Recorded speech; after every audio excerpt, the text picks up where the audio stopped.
Hi, everybody, and welcome to No One's Home. I am your host, Cecilia, Cecilia, whatever you like to call me, as long as I'm not rude because I will cry about it. Welcome to the fifth episode, and we have a special guest, my boyfriend, Hi, my name John. is John. You can You can follow call me him John. at John underscore is underscore Stuff underscore is underscore weird underscore. on Instagram. Okay, today we really wanted to discuss Midnight Gospel because we literally just finished binge watching the entire season on Netflix, and I really enjoyed it just because it was more so. Well, the summary of it is basically that it's Duncan, the main character, but in the animation, his name is Clay, going through the process of departing with his mom, and it's really interesting because you don't think that that's where it's gonna end up, and the episode prior to the season finale is very interesting because we get to see more of like what kind of person Duncan is that well Clay is actually by himself because when he's with the host doing like the space cats, which is basically just like a regular podcast because it's a podcast animated, but not like the full length. It's like 20 to 30 minute episodes. And so it's interesting just to kind of see how he progresses, how we see him as like a good person, but how his faults and how his things lead to his demise ultimately eventually. But if you don't want to hear any spoilers or any what we're going to talk about for like the people real life who are a part of the Midnight Gospel show, don't listen to this episode. Okay, what are your thoughts, John? Well, I think it's a very positive experience during the whole entire episodes. I love their perception on magic and everything. My favorite episode, just getting into it, is the third episode with Damien Eccles. If you don't know who Damien Eccles is, he was a part of the West Memphis Three, who got falsely accused in the I think late '80s of murdering a young boy, and he spent most of his life behind bars, but at the age of 18. And while he was behind bars, Damien Eccles went blind. He was beaten every day, but the first thing he says when he appears on screen is, "What I am is magic." His And whole life has been magic. I think yeah, that was really interesting because I didn't know who he was. I heard about him briefly through the last podcast on the left, which John really listens to almost religiously every day, and so I don't really listen to them, but whenever John puts them on, I get like bits and pieces of it. But I really enjoyed this episode. But I think my personal favorite one was with actually it was with the what was the one with the girl, the big tall lady. Was that one? No, Trudy. Trudy was with the deer dog, right? No, Trudy was the love barbarian. Yeah, the Remember? Love Barbarian. I don't know which. I think it's a 7 or 6. Mm-hmm. I'm not 100% sure, but they basically just like go through like just trying to like get Trudy's like revived boyfriend like in the animation, and it's really interesting to hear her talk about it about like love and what it is love and how I don't know for sure, but like this is just what my interpretation of it is just like how we deserve love, unconditional love, regardless of what we go through because love has so many facets and so many pathways and so many different meanings and experiences, and I feel like there's paternal, fraternal, friendly, romantic, like all of those different types of love. And I just think it's so interesting as someone who like wants everyone to feel loved unconditionally, especially people who have gone through certain traumatic things. I feel like no one should go unloved, and it's difficult to go through life, especially when you feel unloved, not to be on like my fucking like like movie character villain stuff, but it is very sad when people don't get unconditional love because like, we all deserve it, and it's all something that we should experience once in our life, regardless of what age we get to be when we receive that unconditional love. It's a very I think the rose is a very beautiful metaphor in Mm-hmm. that whole entire episode, where It she was. uses it to heal her wounds and stuff like Yeah, that. it was in the animation. It was a gift to her from her boyfriend before the villain in that episode killed her boyfriend with a demon in his butt. Yeah, Prince Jamrol. Cool fact: Prince Jamrol is voiced by Pauly Shore. If you Oh know who my he is, the god, I Weasel cannot from believe. Biodome, and Some people don't know what biodome is. What is biodome, John? Biodome is when two stoners get stuck. Well, it's not. It's a movie where two stoners get stuck in a dome with scientists, and they do wacky stoner antics, and they ended And up they don't fucking up realize that stuff. they're Yeah. trapped in the biodome because like I think the biodome is supposed to just be like a preservation of life at the time so they can go into the future or whatever. But yeah, Polish Shore, I didn't even know that it was voiced by Polish Shore. I didn't even like John pointed out that it was like an animated podcast. I didn't even know what it was. I just thought like I just like love cartoons aimed at adults or like Mm. adult themed cartoons. Besides, I hate Big Mouth though. Big Mouth is a very disgusting thing that I will not elaborate on. But yeah, I really, really enjoyed the Midnight Gospel series, and I wish there was more. I hope it gets greenlit for season 2, just because it's something that really, really enlightened and opened up my mind and like my fourth and seventh eye. It was just something that I really, really enjoyed, and that it was nice to hear about, because I feel like now more than ever, a lot of us are going through more difficult times. And of course, if you're at home and you're able to, I would definitely recommend the series and watch it as a whole, or like parts of episodes, because it just gives you like a new frame of mind to think about certain topics and about death and love and life that you wouldn't necessarily think about in your every day to day life and journey. I really love their perception on magic. I wanted to get into this, how it's very positive and it's very grounded in reality. Mm-hmm. Unlike how like magic is usually like phantasmical and mm-hmm. whimsical and things like that, but feels like a very like real and grounded magic. Because like when you look at like people like cults and stuff like that, it's always otherworldly, and they always take it too far, where it's like, oh, I'm a messiah and stuff like that. Yeah, it never feels grounded in reality. It's always like, oh, like I am God, I am the one, and it's like, well, we could all actually be God, Mm-hmm.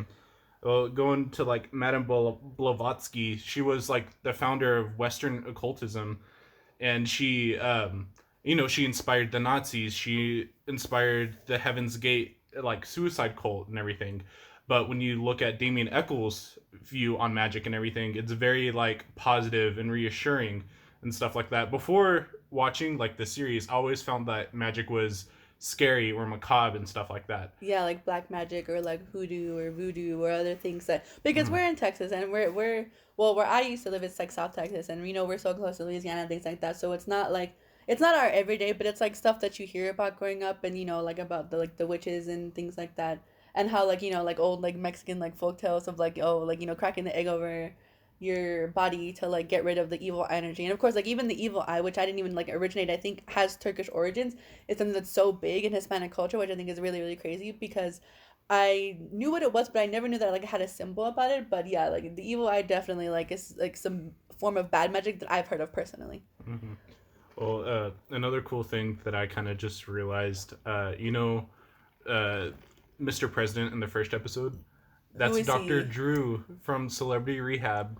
Oh my god! Wait, I don't know what Celebrity Rehab. Celebrity Rehab, and then like sex. Oh wait, Sex Sent Me to the ER. No, it's Sex Rehab with Dr. Drew and everything. He is what channel? What network was that on? It was on like, I believe the doctors and everything. The ER was on it was TLC, but yeah. It's Sex Rehab with Dr. Drew, and he was he was on ABC, I think, and he was a big personality and all there, and he's like that buff, ripped white doctor with like white hair and stuff like that. Wow, what a guy! But yeah, in the first episode, Clay meets Mr. President on some just random zombie filled planet, and he has like the way Dr. Drew talks is very, very charismatic, and I'm like, who is this guy? Because he has a little tiny he's a little tiny president character, and he just knows a lot about it, because they talk about hallucinogenics and not psychotics, but psychedelics. Yeah, that's what they talk about, and it's very interesting to hear about it, because personally, not that I'm interested in, well, I am absolutely interested in taking psychedelics, but I'm more so scared of LSD/acid/ whatever the hell that may be, because it was a chemical created by some random doctor, and then he's decided to sell it, and I just heard like weird interesting things about LSD, because it seems like something that's so foreign and so scary, because it's a very intense high, and the possibility of it is like, especially with things like certain psychedelics like shrooms, you could possibly be on a trip forever, and that's also terrifying in itself. But you take a gamble, things like that, with just like other drugs like coke or marijuana, things like that. But that was a really good introduction, I feel like, to what Midnight Gospel is, because it's just like not talking about things that are taboo, but things that we don't talk about every day. I feel like it's a good teaser to because like psychedelics and LSD shrooms, they open up your mind to like different concepts and everything, and I guess it's a very good introduction episode, because it's like the start of this universe and opening up your it's wider view. Immediately what you see. Yeah, I kind of want to talk about death in the 7th episode and how important it was before. Well, first of all, spoiler alert, before Duncan's mom in the last episode. The finale, we see basically Okay, so before the finale is basically we meet Duncan's mom, like the actual like actor who is the host of the Midnight Gospel podcast.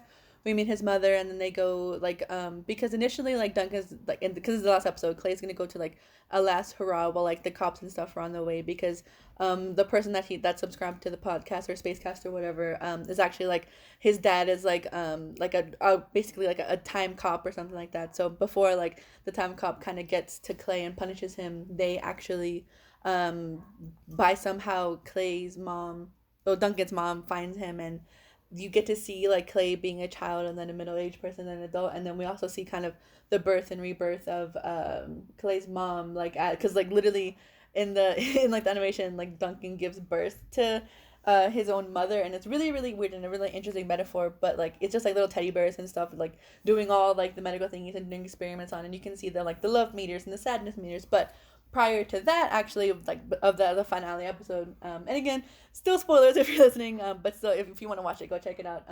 There's an episode with death, and it's really interesting because Clay is trying to like get water on a water slide, and he has just this weird mystical bag of items, and by chance he falls into his own bag, and through there we get to meet Death.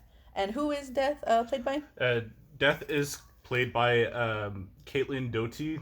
I don't Who know if is she? that's Who is she? She is an American mortician and blogger and author, and she her notable works are probably "Smoke Gets in Your Eyes" and other lessons from the crematory, "From Here to Eternity," "Traveling the World to Find the Good Death," and "Will My Cat Eat My Eyeballs? Big Questions from the Tiny Immortals About Death." So like she's very accustomed to death, and it's not something that's scary to her. As a lot of people who, we're definitely mortals, we're very human. Death is something that occurs, every day, but even more so now, currently with COVID-19, that it's happening in rapid succession, unfortunately, and it's very, very scary. But when they talk about death, when she meets Clay, basically he asks her to give her a shape, and Clay creates something that's very phantasmical, like a big old giant weird thing with like a cart for a leg and like a weird funky eye and like a duck head and a really funky body with like eyes all over it. But she asks to give her a more solid image, because we all have our own visions of death. Like death to me doesn't seem like a Grim Reaper. Like it just seems like a place where you visit, like probably like an airport or something, or like you're going through a long hallway. Whereas like I don't know what like John's thing of death is, but I don't know. Mm-hmm. But yeah, she wants us to give it like an image and a purpose, and then towards that they go through the whole like weird bag land. And a really interesting thing is that she has a YouTube channel, and her series on it is like Ask a Mortician. If you want to look it up, it's really cool. Oh my god, I've actually seen her in my recommended feed, but I never actually subscribed on to. Like a little thing about me personally, that I actually wanted to be a mortician when I was younger. There in Dallas, there is the Dallas School of, not mortician, but of like, it's not gravekeeping, but it's like the person who basically like embalms the body and does the makeup, the graveyard, the gravekeeper. What are they called? It's called something like that. The Undertaker. Undertaker. Yeah, I was gonna go to the Dallas School of Undertaking actually, and it was planned up because I didn't really see myself. I wanted to be a chemical engineer, and that did not work out for me because my high school, towards the end of it becoming a private school, which it was public when I went. It was basically, they wanted to focus on STEM, and unfortunately I was put into STEM, and I didn't really like it. I have like a what the fucking associates of engineering or whatever that I didn't even get to complete because my freaking microeconomics teacher failed me. But besides that, yeah, I was like, you know what, I don't want to do engineering. I maybe want to do dead bodies, because I had read a really interesting book about the body farms and how bodies decay, and I thought that was very, very interesting. As a weird teenager, because I think at one point or another we were all just weird teenagers. But yeah, that's like my interest with the wanting to be a mortician. One thing that I love that she talks about is not to feel shame of like getting rid of the like, be around the dead person when they pass. You know what I mean? Yeah, be comfortable with the body. And she said it's not harmful. Like it doesn't start decaying right away and everything. Yeah, it's not an emergency. She encourages rituals of like holding its hand or something like that, or like like combing its hair or whatever, or kind of like when you were younger, like your favorite pet passed away and died, and you like actually like physically held it. Like I feel like that's a lot of our first experiences with death, because most of us, like I have grown up with a lot of older people in my family dying, with my extended family, but I didn't really process or hurt for me. Like I had to force myself to cry. But with things like pets, they're so much more closer to us than an extended relative, who knows like our grandpa's great grandpa or whatever. And so, you hold them in your hands or your arms when they're passing, and it feels very real and it feels very visceral, and you're sitting with that feeling. And so if you do that with someone like who you love or loved, it's a whole different experience, I would say, that doesn't really compare towards the pets, even though pets are important. And then she only talks about like, um, whenever you're ready to like give up the body and everything, because it's still like it still feels like them and stuff like that. Yeah, because it's a part of you and it's a part of your family, and you can never truly, let them go, because mourning in itself is a very, very long process. She is also a founder of the Order of the Good Death, which is I'm reading from the wiki right now, an inclusive community of funeral industry professionals, academics, as well as artists who advocate for and make possible a more death informed society.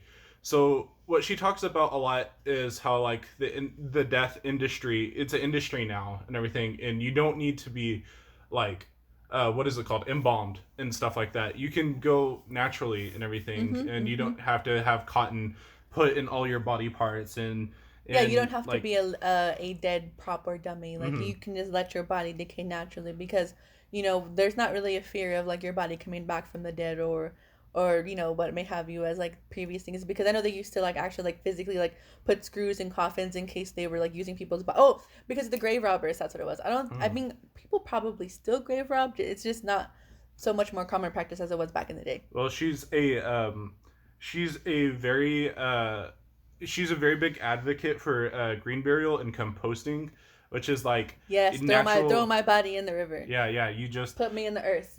go into the earth, and whatever happens. And Whatever I eats my really, body, whatever finds my body. I love that. I love that because it's interesting. They even talk about this in the podcast episode.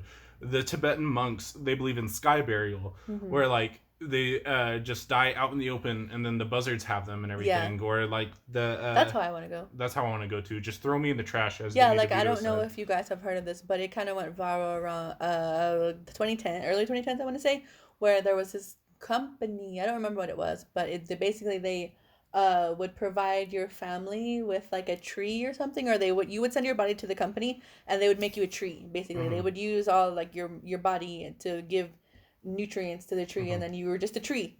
And I thought that was so like insanely crazy, and you were compostable and stuff like that. And that's how I want to go, because funerals are already so expensive in themselves. It's like I already like left my family. Why do they need to pay $40,000 to basically hold a fancy death ceremony when I could just be buried in the backyard?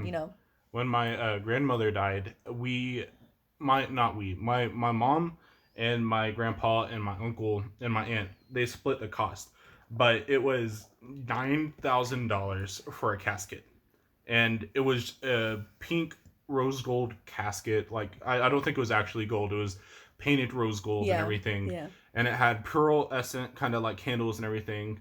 And then my dad turns to me after the ceremony, and he tells me, John, put me in a cardboard box and then put me somewhere. I don't care where. He said that you don't need to have. I don't like funerals because I feel like it's a lot of fanfare. And I feel like what you need to do is just say goodbye. Every experience I've had with the funeral has been very weird, but like personally, not like my family members passing. I don't know. I think it's like I get it. It's like a group like family mourning and stuff like that, but it's kind of like a marriage, where it's just like so much, except with excitement, it's like sadness and disappointment and grieving, but it's just so much moving up to it, especially with like the cop cars driving everybody to like the destination. I think it's just really weird and interesting when you think about it from like a third party point of view. Like if you were an alien observing like the death rituals of the humans and things like that, it's like, why do they do all this for? Why do they need to do all these things? And I get it, because whoever passed, obviously they're very important, regardless of whether or not they were like famous or internet famous or a celebrity or whatever their status may be. But I don't know, it's just weird to think about, actually, like, why do we do these things? Why are they put in place, and who decided these things? One thing I found very comforting about my grandmother's funeral is when we were leaving out of the church to go to the burial site. There was I would say a couple hundred cars. We stopped traffic in my small little hometown, Mm-hmm. and it was about 20 minutes to get everyone to the funeral site. And we were at a red light, but they let us go because we had a police escort and everything. Mm-hmm. And this man, I don't know him. I don't know anything about him, but he gets out of his little red truck and he steps out and he puts his hat on his heart, and that meant a lot to me. I don't know who that man was, A or stranger. it was just a complete stranger, and he was just moved by how many people came out to see my She was a very grandmother. notable lady. She was very beautiful. She knew a She lot was a of great people. person. We were even able to take one of the paintings that one of her friends made specifically for her, and we have it in our house somewhere. We need to put it up actually, but it's just so crazy how like she knew like a really really cool artist and stuff. Like she still is to this day a very very cool and notable lady. Well, what I kind of moving off that, I think that was a very important episode before getting to the episode with Duncan's mom, Yeah, because yeah, it's yeah. getting comfortable with her passing. Duncan's mom has cancer, and well, Clancy, Duncan, Oh, I kept calling him Clay. His name is not Clay. Oh my god! But I meant Clancy. But Clancy is a character, not Clay. But Duncan is the actual like voice actor who hosts the Midnight Gospel podcast. and it's very important to like, because his mom like literally passed 3 weeks after they recorded that episode of Midnight Gospel, and the whole time like I was just thinking about like how sad it was, but how like comfortable she was with it because she's been struggling with cancer for so long and Mm-hmm. everything. She literally said every 3 months the doctors would tell her to ask how much a cremation costs because that's just how forward they were with it. And she lived I think a year and a half past that. Yeah, Every time they would told her, and she said it was $955, six hundred fifty yeah, five dollars, yeah, which is and just insane to me. How like cold and obviously it's their job as doctors, but it's like how cold do you have to be to someone who has a terminal illness? That's mhm. I don't think that's ethical or morally right. But again, I'm not a doctor. Well, like I think at the very end, before she like passes away and then gets reborn through Duncan's bussy, Basically. she tells Duncan to like reach out his hand and like to feel the inside of his hand, and that's Mm-hmm. a really interesting meditation technique that I Mm-hmm. never thought about. Oh yeah, And the episode in between death and freaking Duncan's mom passing is actually the meditation episode where uh Clancy just is just irate the entire time, and he even ignores like his sister calling because there's like a small thing of his sister, like he basically like stole money from her and bought like the simulation machine, which is where he goes to find simulation people to interview, and that's basically like all like the hosts and stuff, the co-host for the Midnight Gospel podcast, like in the animation they're all just simulations, but like obviously in the real world they're very real people. yeah, And so he has to like the simulation basically forces him to go meditate and to just be still and to realize that it's not the end of the world, to basically go through basically like the 7 stages of grieving prior to even dealing with the moment of Duncan's mom passing. yeah. I think the symbolism of them, they turn into planets before they get sucked into a black hole, and I think that's very interesting symbolism because like It was very beautiful. I literally almost cried. It was such a good like genuine like heart to heart, because it does you because towards the end of the series it doesn't even feel like characters anymore. It feels like, not that you know these people, but it feels like like Clancy slash Duncan is a real person yeah, in he's a your real home. person, and yeah, And exactly. he's very likable, but he also is He has his own faults. He's an asshole he's an at asshole times. to Yeah, his sister and everything, and exactly. like he won't respond to her calls and Mhm. everything. Mhm. And I think that's a very interesting side of Duncan slash Clancy, that like it's very true. Like you can be as positive and energetic to like strangers or whatever. The hardest people to deal with is your family and the Mhm. people that you see every day and Every day, everything, yeah, because they know the real you exactly. so well and everything. Mhm. I don't know. Do you want to rank the episodes? Uh, I don't remember which episode was which. I mean, I can pull up a list real fast. Yeah, John and I, when we were planning to do the podcast episode, because I didn't really have any ideas of what I wanted to do, so I was like, let me get John on and we'll talk about Midnight Gospel because we very recently watched it. I was like, let's do like the Joe Rogan experience, like Joe Rogan's podcast. Like I would like be typed like what his assistant's name? Jamie, can you please pull up that picture of Monkey? Monkey, Jamie, please, thank you. It's Jamie. Yeah, and so I would be like Jamie and like just look up stuff on my laptop. All right. The first episode is titled. Hold on. Wikipedia, please. It's called Taste of the King, and it's with Drew Pinsky, and that's the one with Mr. President and the zombies coming around, and they talk about psychedelics. I think that's a very good, solid episode, and I feel like that is.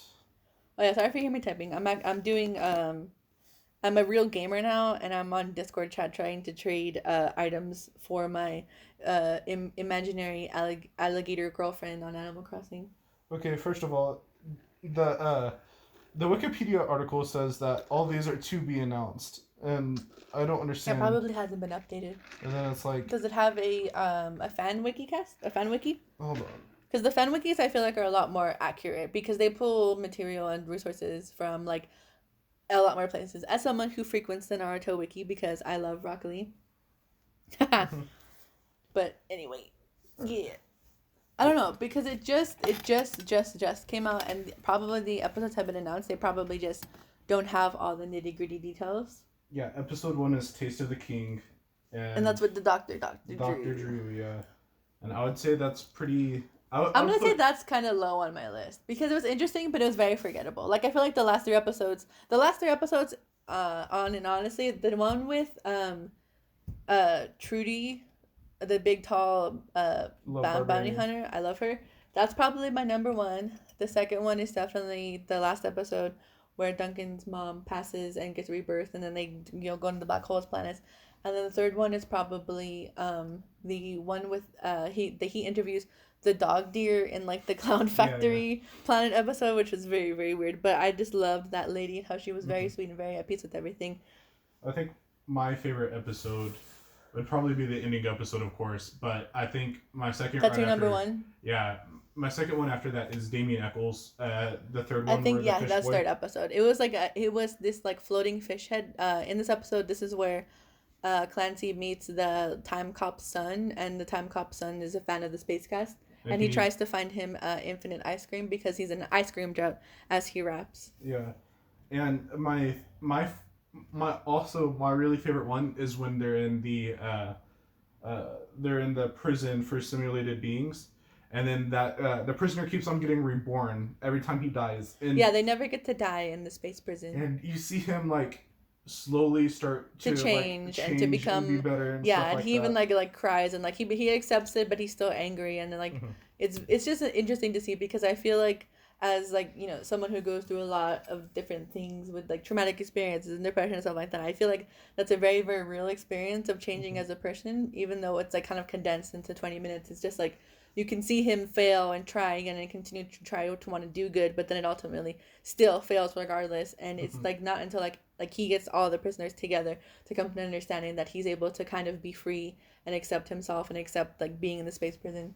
I think it's very beautiful how like there's a mashup of different ideologies in it. There's Christian ideology, there's Buddhist and Hinduism, and then there's spirituality in there, and then magic with a K because it's cooler that way. And I think it's just magic with the K or magic with the CK? It's like I think they spell magic M-A-I-G-C-K. Yeah, magic. I believe in everything. Yeah. But like it's just a cool mashup of different like ideologies, and personally that's how I want to live my life, because like I want to take bits and pieces from everybody, and I want to find my own way through that and not just be Catholic and Christian and stuff like that. We're coming to the end of the podcast. I want to thank my co-host John. If you would like to have him on more, let me know in the comments, questions, whatever below. Obviously, like I'll link everything for the people that we mentioned if I can remember them, because I have the brain of a squirrel, as well as the Midnight Gospel and the Mortician's YouTube channel. But again, thank you guys for listening. Unfortunately, this one won't have a visualizer just because I don't have enough memory on my phone to record 30 minutes of audio and video, because I am still trying to work on getting better equipment. But again, thank you guys for listening, and I will listen to you. I will see you or hear you in the next one.